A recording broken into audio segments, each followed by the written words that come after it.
नमस्कार, मैं हूं डॉक्टर दीपिका कौशल, एक होम्योपैथिक डॉक्टर, क्लिनिकल न्यूट्रिशनिस्ट और एक योगा टीचर। जी हाँ, एक स्ट्रेस मैनेजमेंट इंस्ट्रक्टर भी। थ्रोट इन्फेक्शन की वजह से मेरा गला थोड़ा ख़राब हुआ है, आपको मेरी इसी आवाज़ को झेलना होगा। वेदर चेंज हो रहा है जिसकी वजह से मेरे गले में भी कुछ प्रॉब्लम हो गई है। आज हम बात करेंगे ना तो किसी बीमारी की, ना किसी डाइट की और ना ही किसी एग्ज़ाम की। आज की जो बात होगी वो बहुत हटकर और बहुत बढ़कर होगी, तो इसलिए आप सबको ये सब बातें अच्छे से सुनना है। हम देखते हैं जब भी दो पेरेंट्स को बात करते, वो हमेशा अपने बच्चों की हॉबीज़ डिस्कस करते हैं या फिर वो उनका सिलेबस डिस्कस करते हैं, उनकी कोचिंग वाली जगह डिस्कस करते हैं, राइट।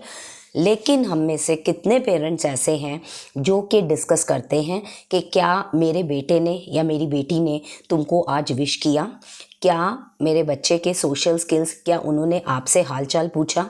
हम लोग ये चीज़ें डिस्कस ही नहीं करते। इसके भी दो रीज़न्स होते हैं। कई बार तो हम लोग ये बातों को इम्पॉर्टेंट समझते ही नहीं, और दूसरी बात हो जाती है हम लोग सामने वाले का एटीट्यूड देखते हैं और उसके एटीट्यूड के अकॉर्डिंग अपना एटीट्यूड भी वैसा ही कर लेते हैं। लेकिन क्या ये हम सही करते हैं अपने बच्चों के साथ? ये बिल्कुल गलत है। जब बच्चे बड़े हो रहे होते हैं, स्पेशली आफ्टर 10 ईयर्स, 11-12 साल के बच्चे जब टीन एज में पहुंचते हैं, तो आपने देखा होगा बहुत से बच्चे आई कांटेक्ट भी नहीं करते हैं। पहले हमारी जो फैमिलीज़ होती थी वो जॉइंट फैमिलीज़ होती थी और बच्चे भी ज़्यादा होते थे। ज़्यादा बच्चों का मतलब है बहन भाई, फैमिली में बड़ी फैमिली होती थी, बहन भाई ज़्यादा होते थे, तो उनके इंटरपर्सनल स्किल्स जो थे वो बहुत अच्छे डेवलप होते थे। लेकिन आजकल क्या होता है, या तो दो बहन भाई होते हैं, दो बहनें होती हैं, दो भाई होते हैं, नहीं तो एक ही बच्चा होता है, और पेरेंट्स जो हैं मोस्टली वर्किंग पेरेंट्स होते हैं, और बच्चा अपना ज़्यादा टाइम या तो लैपटॉप पर स्पेंड करता है, फ़ोन पर देखता है, और नहीं तो आजकल अमेज़ॉन पे कुछ सीरियल्स आते हैं, उनको बोलते हैं कुछ सीरीज़, अमेज़ॉन में सीरीज़ नाम का कुछ सीरियल जैसी चीज़ें आती हैं, तो बच्चा उसमें पूरा ही अपना डिवोशन उसी में दे देता है। और कोविड के टाइम पर तो बच्चे आपस में मिल भी नहीं रहे थे, तो वो 2 साल बच्चों के लिए भी बहुत ज़्यादा जो सोशल स्किल्स डेवलप करने का जो टाइम था, काफ़ी बच्चों का वो टाइम भी निकल गया। लेकिन बीइंग ए पेरेंट हमें हमेशा ध्यान रखना चाहिए, हमें उनको फ्रीक्वेंटली पॉइंट आउट करते रहना चाहिए, क्योंकि बच्चों को हमें ही सिखाना है। We should always take care that we are the one and we should make them realise कि वी आर कंसर्न्ड। और मैंने देखा है बहुत से पेरेंट्स क्या बोलते हैं, अभी हमारा बेटा और हमारा बच्चा 7th में हो गया है, we are providing him the best. उसकी ट्यूशन बहुत अच्छी है, उसका स्कूल बहुत अच्छा है, और अभी हमने उसको एक फ़ोन भी लेके दे दिया है। He is a very responsible child, तो वो अपने आप से सब कुछ मैनेज कर लेता है। बट आप एक बारी अपने मन से सोचिए, is it fair? Are you doing the right thing? बच्चा बच्चा ही है। 18 ईयर्स तक जो ब्रेन की डेवलपमेंट है वो चलती रहती है, इसीलिए 18 साल की उम्र के बाद एडल्ट एज जो है 18 साल की उम्र के बाद ही बोली जाती है। तो हमें बहुत ध्यान देना चाहिए कि हमें अपने बच्चों को ऐसे समझ लेना कि हमारा बच्चा बड़ा हो गया, रिस्पॉन्सिबल है या खुद से सब कुछ कर लेगा।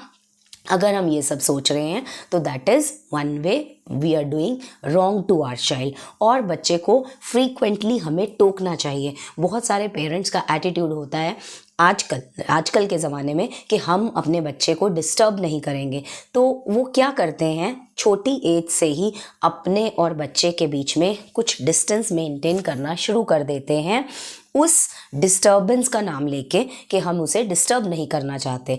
होता क्या है, जैसे जैसे एज बढ़ती जाती है, ये जो रिलेशनशिप है इसमें बॉन्डिंग कम होते बॉन्डिंग अगर कम नहीं भी होती, लेकिन कुछ ऐसी हेजिटेशंस डेवलप होती हैं कि बड़े होकर बच्चों को अपने माँ बाप के साथ इंटरेक्ट करने में बहुत दिक्कत आती है। तो जब भी आपको कुछ भी काम हो, आपको बेझिझक अपने बच्चों को फ्रीक्वेंटली बोलना है और उनको अपने काम में अपने साथ इन्वॉल्व करना है। अब चलते हैं एक और बात की ओर। हम लोग अपने आसपास, घर के आसपास कुछ एनिमल्स को जब देखते हैं तो usually we don't take it as just, हम उनको इग्नोर, बहुत से लोग ऐसा करते हैं। लेकिन अगर हम अपने बच्चों को उनमें इन्वॉल्व कर लें। जैसे अगर कोई आपको गाय है, किसी गाय को खाना खिलाने के लिए बच्चे को बोल दिया जाए, या कोई डॉग आपके घर में रेगुलरली आ रहा है, अगर बच्चे को रिस्पॉन्सिबिलिटी दे दें उसको खाना खिलाने की, या कोई बिल्ली आपके घर में आ रही है, कोई भी एनिमल इंक्लूडिंग बर्ड्स ऑल्सो, अगर हम लोग बच्चों को ऐसा कुछ भी रिस्पॉन्सिबिलिटी ऑफ़र करते हैं, वो लोग ज़्यादा कॉन्फिडेंट भी होते हैं and they feel so happy also, because once you fix a job for them, और जब वो अच्छे से करते हैं आप देख सकते हैं कि उनमें हैप्पीनेस और कॉन्फिडेंस दिन बर दिन बढ़ता जाता है। और एक और भी बात है, हमारे कल्चर में ही गाय और कुत्ते के लिए बहुत कुछ लिखा हुआ है। इसके अलावा भी अगर आप पंछियों के लिए अपनी छत पर खाना रख देते हैं, या फिर बच्चे को पानी भरकर ऊपर रख कर आने के लिए, अभी बहुत गर्मी हो जाएगी, गर्मियों में अगर आप अपने बच्चों को ये सब बोलते हैं, तो मुझे लगता है कि उसको डायरेक्टली ये बोलने से अच्छा कि अभी तुम टीवी बंद कर दो, अभी तुम मोबाइल बंद कर दो, ये एक बेटर वे है उसको एंगेज करने का।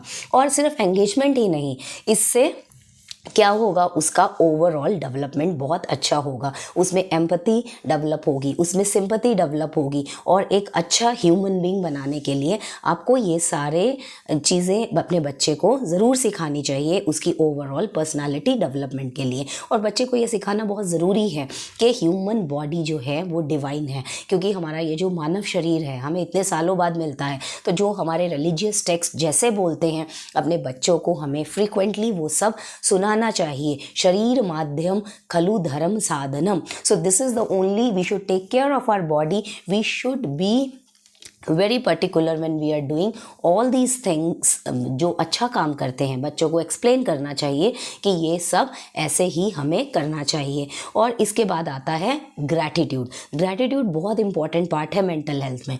ग्रैटिट्यूड का मतलब होता है थैंकफुलनेस।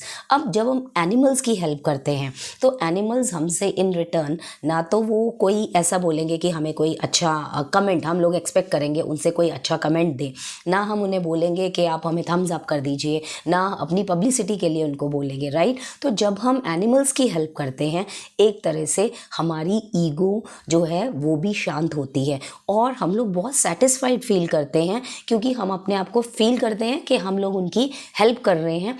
और वो ग्रैटिट्यूड जो है हमारी मेंटल हेल्थ के लिए बहुत अच्छा है।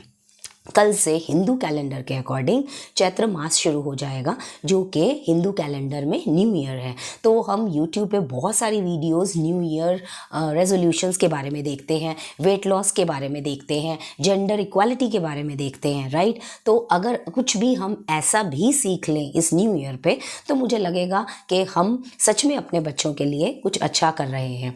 फिर मिलूंगी अगले वीडियो में, तब तक के लिए आप सबको नए साल की बहुत बहुत बधाई।